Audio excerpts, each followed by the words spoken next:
The Book of Esther.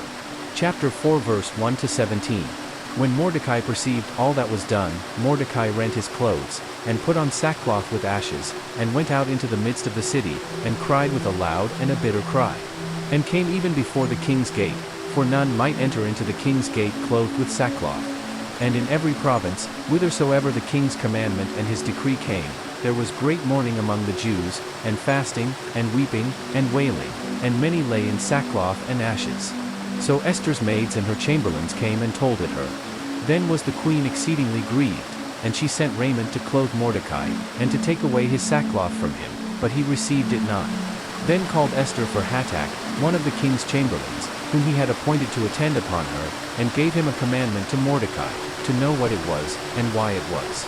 So Hatach went forth to Mordecai unto the street of the city, which was before the king's gate.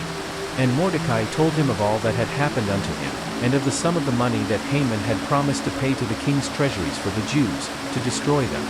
Also he gave him the copy of the writing of the decree that was given at Shushan to destroy them, to shew it unto Esther, and to declare it unto her, and to charge her that she should go in unto the king, to make supplication unto him, and to make request before him for her people.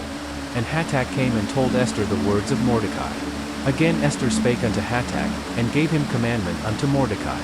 All the king's servants, and the people of the king's provinces, do know, that whosoever, whether man or woman, shall come unto the king into the inner court, who is not called, there is one law of his to put him to death, except such to whom the king shall hold out the golden scepter, that he may live, but I have not been called to come in unto the king these 30 days.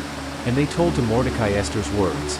Then Mordecai commanded to answer Esther, Think not with thyself that thou shalt escape in the king's house, more than all the Jews.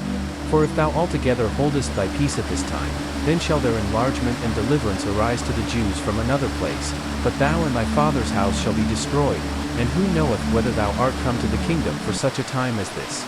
Then Esther bade them return Mordecai this answer. Go, gather together all the Jews that are present in Shushan, and fast ye for me, and neither eat nor drink 3 days, night or day. I also and my maidens will fast likewise, and so will I go in unto the king, which is not according to the law, and if I perish, I perish. So Mordecai went his way, and did according to all that Esther had commanded him.